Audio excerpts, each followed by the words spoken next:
بسم الله الرحمن الرحيم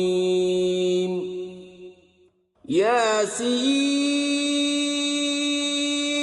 والقرآن الحكيم إنك لمن المرسلين على صراط مستقيم تنزيل العزيز الرحيم لتنذر قوما ما أنذر آباؤهم فهم غافلون لقد حق القول على أكثرهم فهم لا يؤمنون إنا جعلنا في أعناقهم أغلالا فهي إلى الأذقان فهم مقمحون وجعلنا من بين أيديهم سدا ومن خلفهم سدا فأغشيناهم فهم لا يبصرون وسواء عليهم أنذرتهم أم لم تنذرهم لا يؤمنون إنما تنذر من اتبع الذكر وخشي الرحمن بالغيب فبشره بمغفرة وأجر كريم إنا نحن نحيي الموتى ونكتب ما قدموا وآثارهم وكل شيء أحصيناه في إمام مبين واضرب لهم مثلا أصحاب القرية إذ جاءها المرسلون إذ أرسلنا إليهم اثنين فكذبوهما فعززنا بثالث فقالوا إنا إليكم مرسلون قالوا ما أنتم إلا بشر مثلنا وما أنزل الرحمن من شيء إن أنتم إلا تكذبون قالوا ربنا يعلم إنا إليكم لمرسلون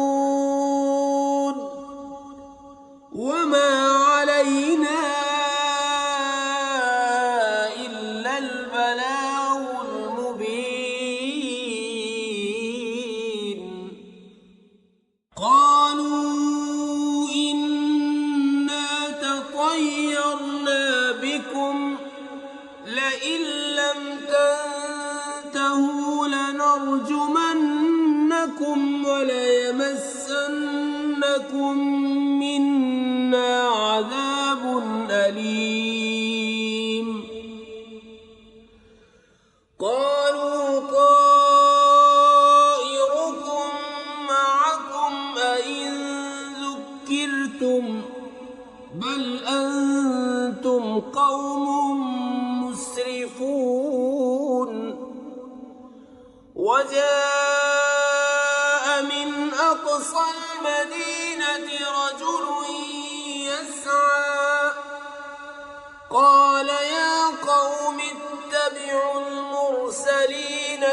تتبعوا من لا يسألكم أجرا وهم مهتدون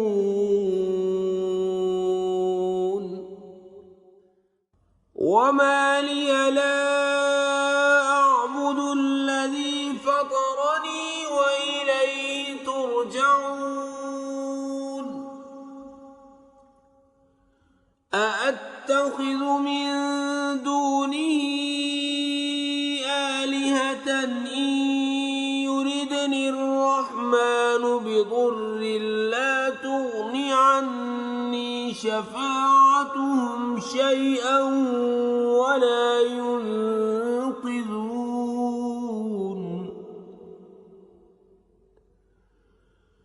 إني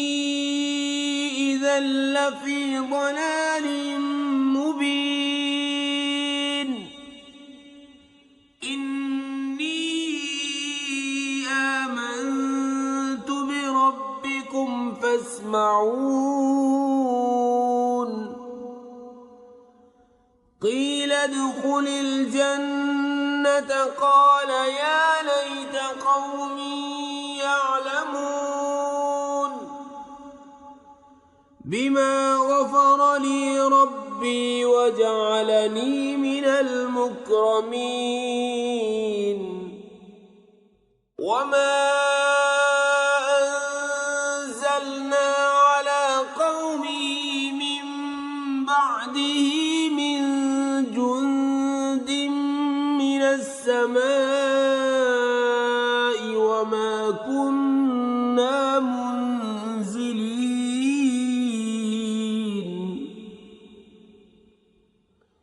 إن كانت إلا صيحة واحدة فإذا هم خامدون يا حسرة على العباد ما يأتيهم من رسول إلا كانوا به يستهزئون ألم يروا كم أهلكنا قبلهم من القرون أنهم إليهم لا يرجعون وإن كل لما جميع لدينا محضرون وآية لهم الأرض الميتة أحييناها وأخرجنا منها حبا فمنه يأكلون وجعلنا فيها جنات من نخيل وأعناب وفجرنا فيها من العيون ليأكلوا من ثمره وما عملته أيديهم أفلا يشكرون سبحان الذي خلق الأزواج كلها مما تنبت الأرض ومن أنفسهم ومما لا يعلمون وآية لهم الليل نسلخ منه النهار فإذا هم مظلمون والشمس تجري لمستقر لها ذلك تقدير العزيز العليم والقمر قدرناه منازل حتى عاد كالعرجون القديم لا الشمس ينبغي لها أن تدرك القمر ولا الليل سابق النهار وكل يسمحون وآية لهم أنا حملنا ذريتهم في الفلك المشحون وخلقنا لهم من مثله ما يركبون وإن نشأ نغرقهم فلا صريخ لهم ولا هم ينقذون إلا رحمة منا ومتاعا إلى حين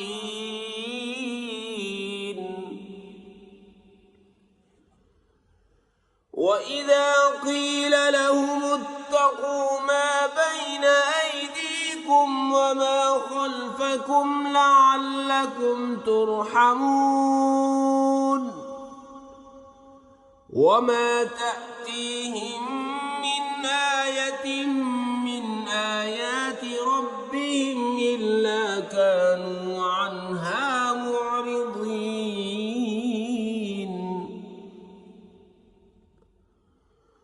وإذا قيل لهم أنفقوا مما رزقكم الله قال الذين كفروا للذين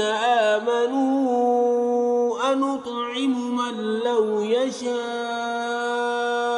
الله أطعمه إن أنتم إلا في ضلال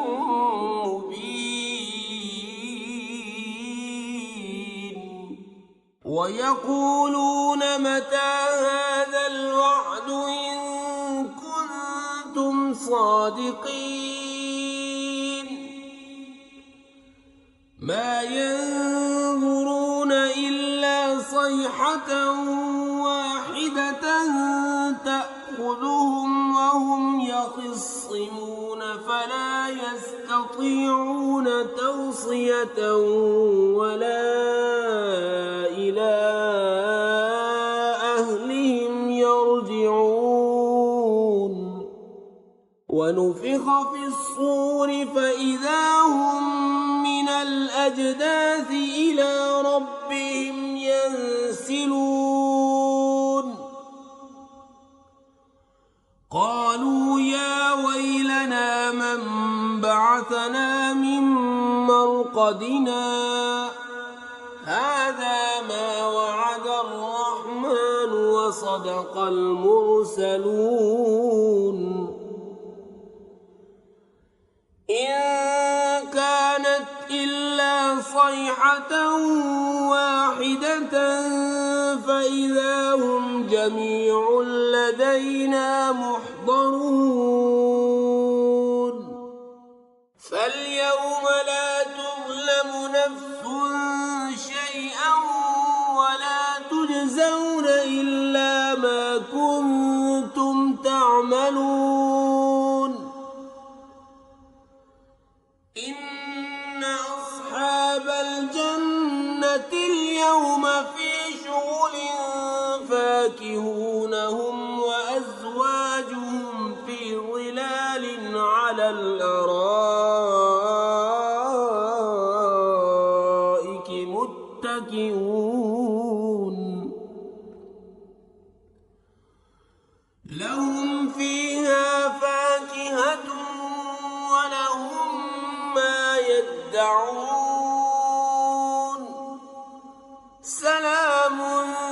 قولا من رب رحيم وامتازوا اليوم أيها المجرمون ألم أعهد إليكم يا بني آدم ألا تعبدوا الشيطان إنه لكم عدو مبين وأن اعبدوني هذا صراط مستقيم ولقد أضل منكم جبلا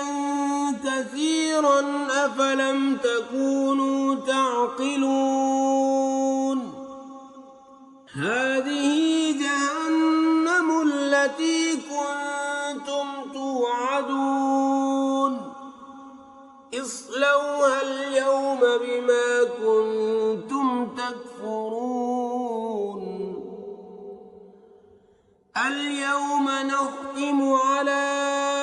أفواههم وتكلمنا أيديهم وتشهد أرجلهم بما كانوا يكسبون ولو نشاء لطمسنا على أعينهم فاستبقوا الصراط فأنى يبصرون ولو نشاء لمسخناهم على مكانتهم فما استطاعوا مضيا ولا يرجعون ومن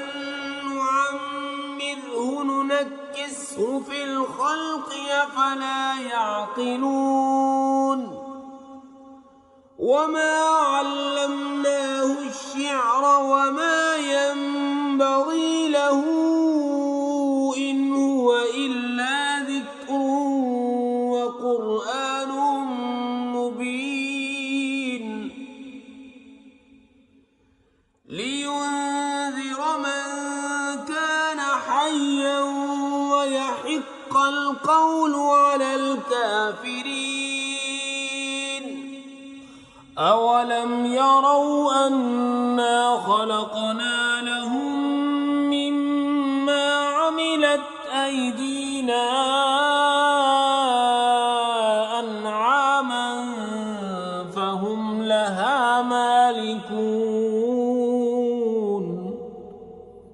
وذللناها لهم فمنها ركوبهم ومنها يأكلون ولهم فيها منافع ومشارب أفلا يشكرون واتخذوا من دون الله آلهة لعلهم ينصرون لا يستطيعون نصرهم وهم لهم جند محضرون فلا يحزنك قولهم إنا نعلم ما يسرون وما يعلنون أولم ير الإنسان أنا خلقناه من نطفة فإذا هو خصيم مبين وضرب لنا مثلا ونسي خلقه قال من يحيي العظام وهي رميم قل يحييها الذي أنشأها أول مرة وهو بكل خلق عليم الذي جعل لكم من الشجر الأخضر نارا فإذا أنتم منه توقدون أوليس الذي خلق السماوات والأرض بقادر على أن يخلق مثلهم بلى وهو الخلاق العليم إنما أمره إذا أراد شيئا أن يقول له كن سبحان الذي بيده ملكوت كل شيء وإليه ترجعون.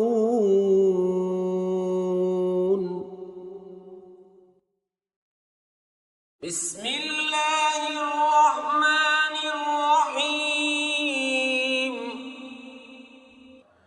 الرحمن علم القرآن خلق الإنسان علمه البيان. الشمس والقمر بحسبان والنجم والشجر يسجدان والسماء رفعها ووضع الميزان ألا تطغوا في الميزان وأقيموا الوزن بالقسط ولا تخسروا الميزان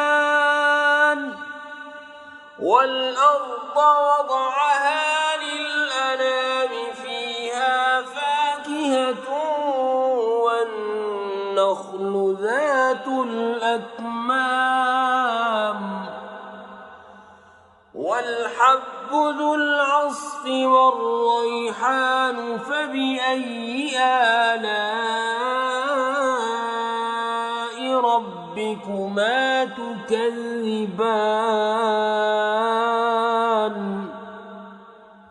خلق الإنسان من صلصال كالفخار وخلق الجان من مارج من نار فبأي آلاء ربكما تكذبان. رب المشرقين ورب المغربين فبأي آلاء ربكما تكذبان. مرج البحرين يلتقيان بينهما برزخ لا يبغيان فبأي آلاء ربكما تكذبان. يخرج منهما اللؤلؤ والمرجان فبأي آلاء ربكما تكذبان. وله الجوار المنشآت في البحر كالأعلام فبأي آلاء ربكما تكذبان. كل من عليها فان ويبقى وجه ربك ذو الجلال والإكرام فبأي آلاء ربكما تكذبان. يسأله من في السماوات والأرض كل يوم هو في شأن فبأي آلاء ربكما تكذبان. سنفرغ لكم أيها الثقلان فبأي آلاء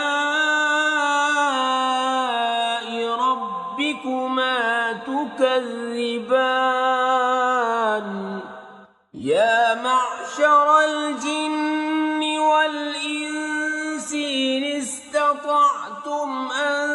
تنفذوا من أقطار السماوات والأرض فانفذوا لا تنفذون إلا بسلطان فبأي آلاء ربكما تكذبان يرسل عليكما شواظ من نار ونحاس فلا تنتصران فبأي آلاء ربكما تكذبان فإذا انشقت السماء فكانت وردة كالدهان فبأي آلاء ربكما تكذبان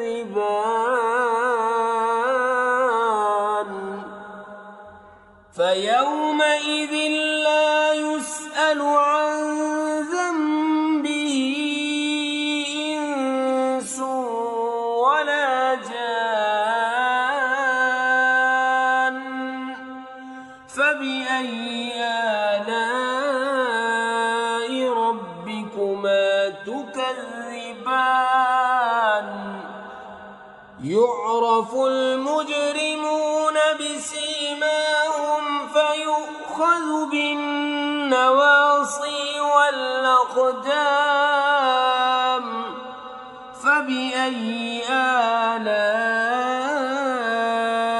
ربكما تكذبان هذه جهنم التي يكذب بها المجرمون يطوفون بينها وبين حميم آن فبأي آلاء ربكما تكذبان ولمن خاف مقام ربه جنتان فبأي آلاء ربكما تكذبان ذواتا أفنان فبأي آلاء ربكما تكذبان فيهما عينان تجريان فبأي آلاء ربكما تكذبان فيهما من كل فاكهة زوجان فبأي آلاء ربكما تكذبان متكئين على فرش بطائنها من استبرق وجنى الجنتين دان فبأي آلاء ربكما تكذبان فيهن قاصرات الطرف لم يطمثهن إنس قبلهم ولا جان فبأي آلاء ربكما تكذبان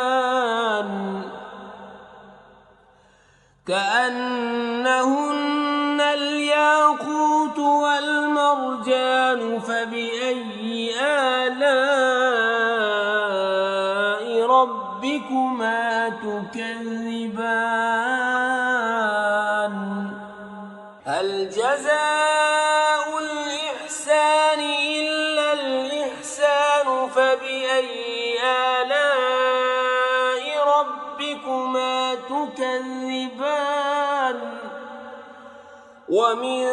دونهما جنتان فبأي آلاء ربكما تكذبان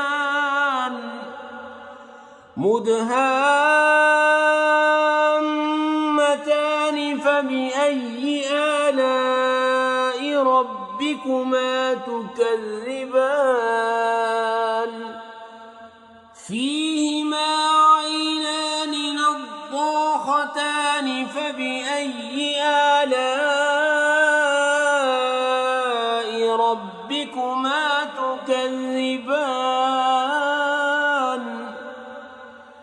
فيهما فاكهة ونخل ورمان فبأي آلاء ربكما تكذبان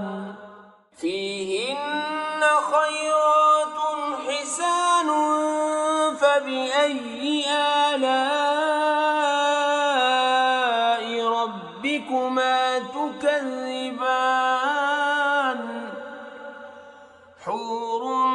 مقصورات في الخيام فبأي آلاء ربكما تكذبان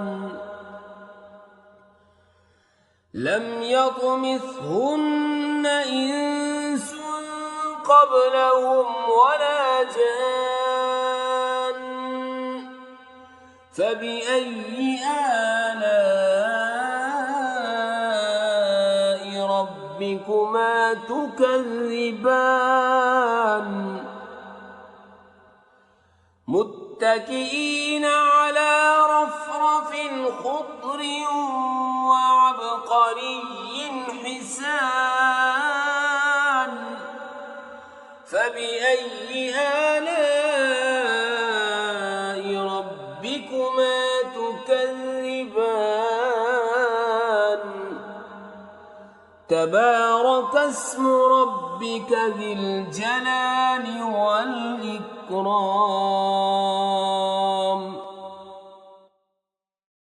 بسم الله الرحمن الرحيم إذا وقعت الواقعة ليس لوقعتها كاذبة خافضة رافعة إذا رجت الأرض رجا وبست الجبال بسا فكانت هباء منبثا وكنتم أزواجا ثلاثة فأصحاب الميمنة ما أصحاب الميمنة وأصحاب المشأمة ما أصحاب المشأمة والسابقون السابقون أولئك المقربون في جنات النعيم ثلة من الأولين وقليل من الآخرين على سرر موضونة متكئين عليها متقابلين يطوف عليهم ولدان مخلدون بأكواب وأباريق وكأس من معين لا يصدعون عنها ولا ينزفون وفاكهة مما يتخيرون ولحم طير مما يشتهون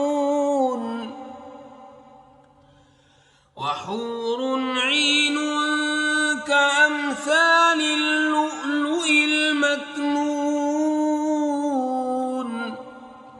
جزاء بما كانوا يعملون لا يسمعون فيها لغوا ولا تأثيما إلا قيلا سلاما سلاما وأصحاب اليمين ما أصحاب اليمين في سدر مخضود وطلح منضود وظل ممدود وماء مسكوب وفاكهة كثيرة لا مقطوعة ولا ممنوعة وفرش مرفوعة إنا أنشأناهن إنشاء فجعلناهن أبكارا عربا أترابا لأصحاب اليمين ثلة من الأولين وثلة من الآخرين وأصحاب الشمال ما أصحاب الشمال في سموم وحميم وظل من يحموم لا بارد ولا كريم إنهم كانوا قبل ذلك مترفين وكانوا يصرون على الحنث العظيم وكانوا يقولون أئذا متنا وكنا ترابا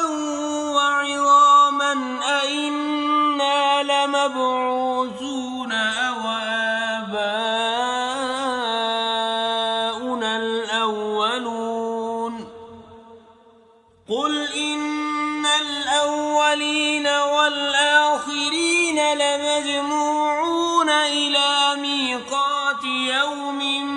معلوم ثم إنكم أيها الضالون المكذبون لآكلون من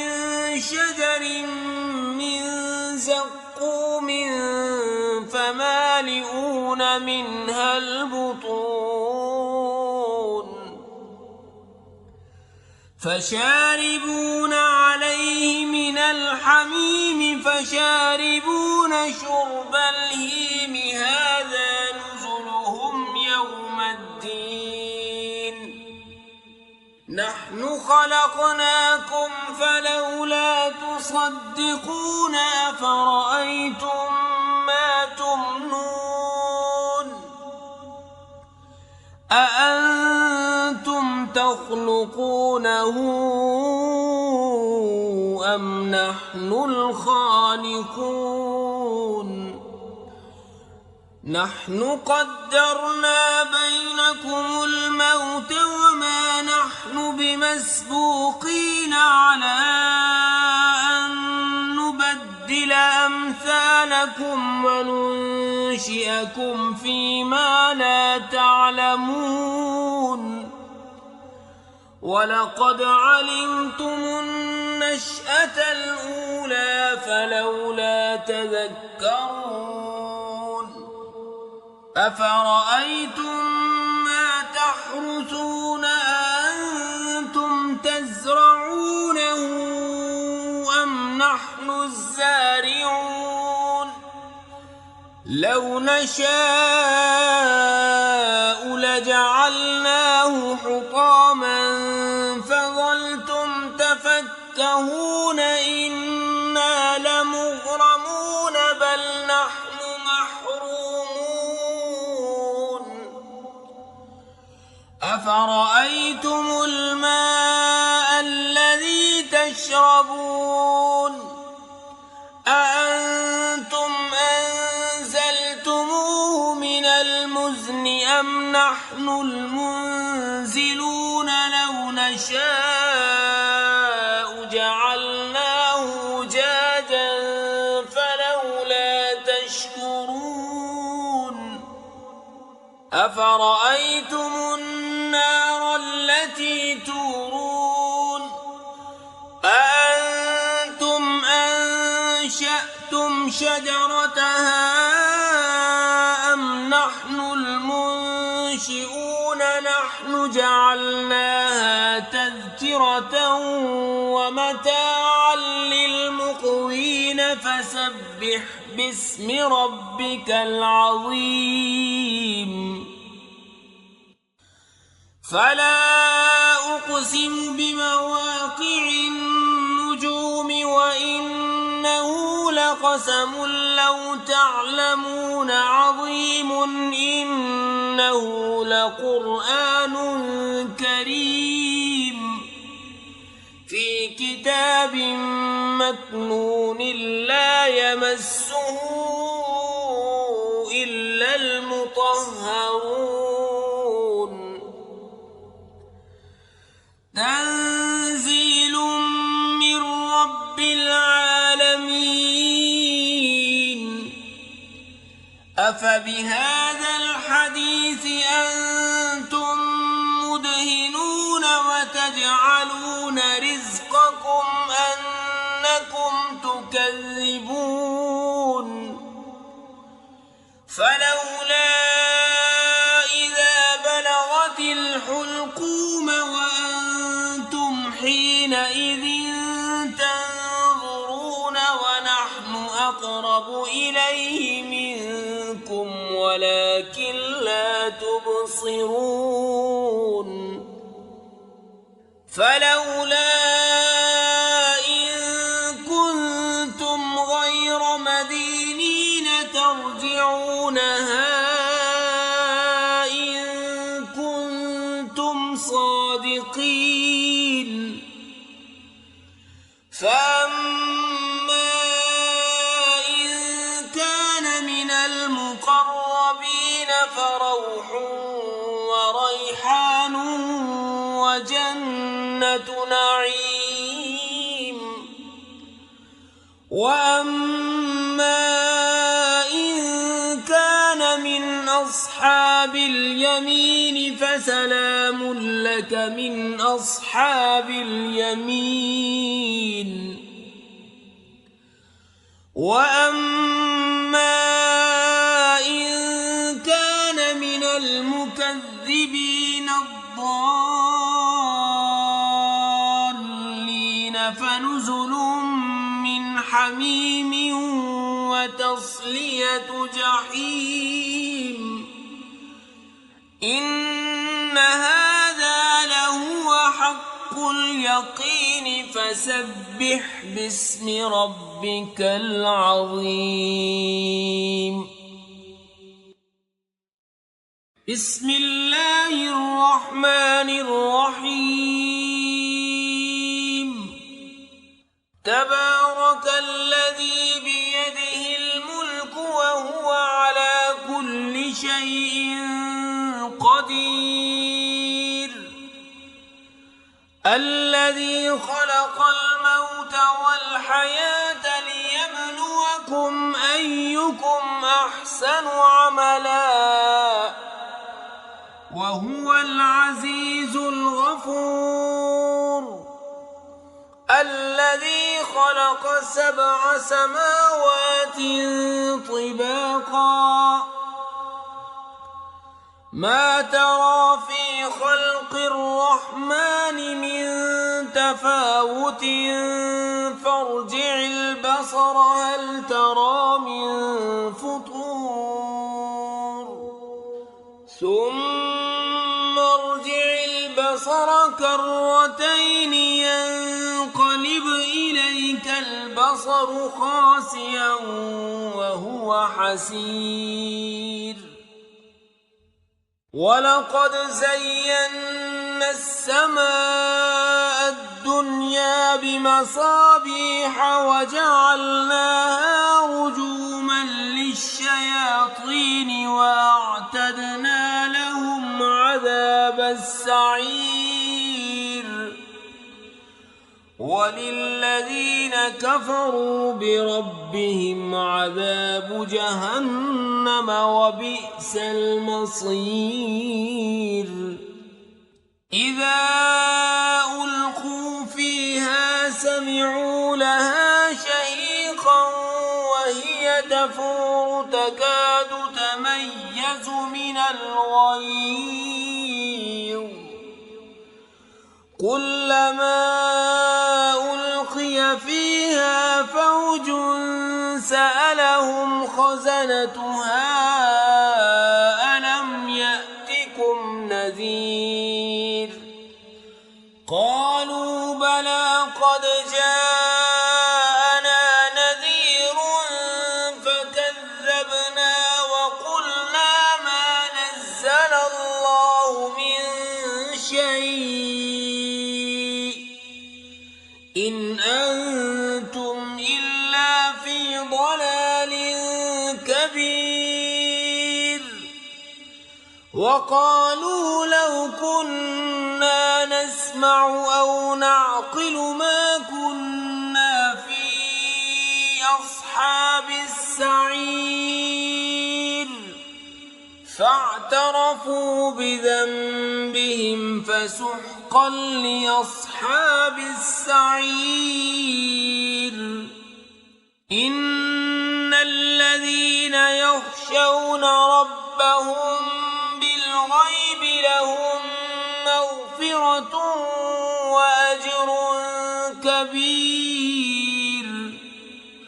وأسروا قولكم أو اجهروا به إنه عليم بذات الصدور ألا يعلم من خلق وهو اللطيف الخبير هو الذي جعل لكم الأرض ذلولا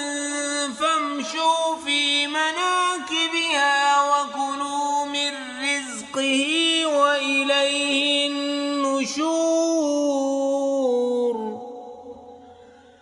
أأمنتم من في السماء أن يخسف بكم الأرض فإذا هي تمور أم أمنتم من في السماء أن يرسل عليكم حاصبا فستعلمون كيف نذير ولقد كذب الذين من قبلهم فكيف كان نكير أولم يروا إلى الطير فوقهم صافات ويقبضن ما يمسكهن إلا الرحمن إنه بكل شيء بصير أمن هذا الذي هو جند لكم ينصركم من دون الرحمن إن الكافرون إلا في غرور أمن هذا الذي يرزقكم إن أمسك رزقه بل لجوا في عتو ونفور أفمن يمشي مكبا على وجهه أهدى أمن يمشي سويا على صراط مستقيم قل هو الذي أنشأكم وجعل لكم السمع والأبصار والأفئدة قليلا ما تشكرون قل هو الذي ذرأكم في الأرض وإليه تحشرون ويقولون متى هذا الوعد إن كنتم صادقين قل إنما العلم عند الله وإنما أنا نذير مبين فلما رأوه زلفة سيئت وجوه الذين كفروا وقيل هذا الذي كنتم به تدعون قل أرأيتم إن أهلكني الله ومن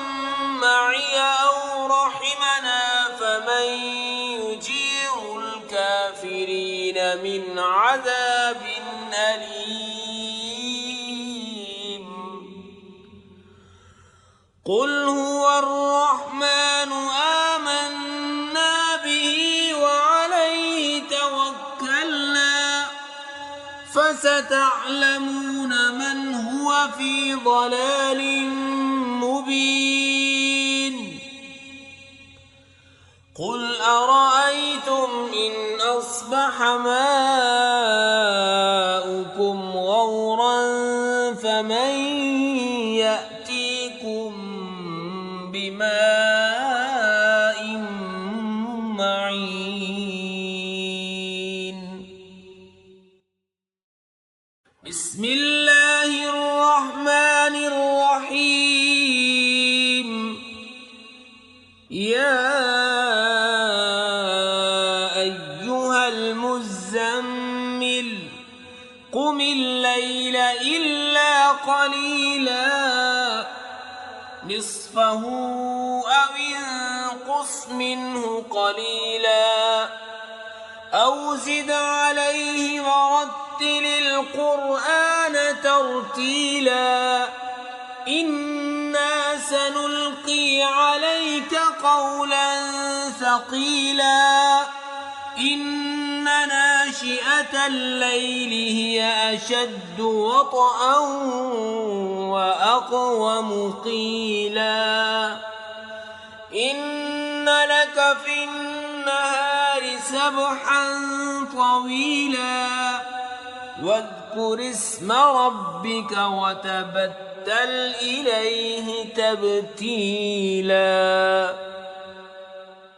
رب المشرق والمغرب لا إله إلا هو فاتخذه وكيلا واصبر على ما يقولون واهجرهم هجرا جميلا وذرني والمكذبين أولي النعمة ومهلهم قليلا إن لدينا أنكالا وجحيما وطعاما ذا غصة وعذابا أليما يوم ترجف الأرض والجبال وكانت الجبال كثيبا مهيلا إنا أرسلنا إليكم رسولا شاهدا عليكم كما أرسلنا إلى فرعون رسولا فعصى فرعون الرسول فأخذناه أخذا وبيلا فكيف تتقون تتقون إن كفرتم يوما يجعل الولدان شيبا السماء منفطر به كان وعده مفعولا إن هذه تذكرة فمن شاء اتخذ إلى ربه سبيلا إن ربك يعلم أنك تقوم أدنى من ثلثي الليل ونصفه وثلثه وطائفة من الذين معك والله يقدر الليل والنهار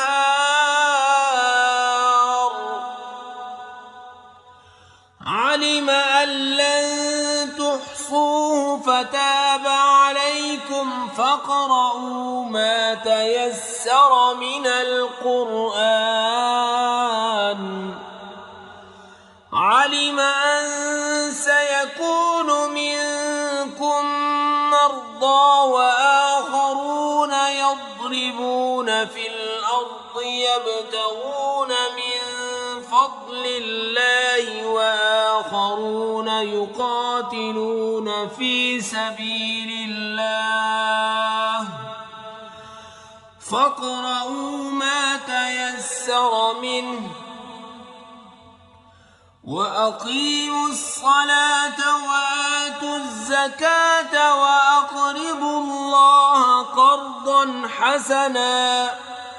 وما تقدموا لأنفسكم من خير تجدوه عند الله هو خيرا وأعظم أجرا واستغفروا الله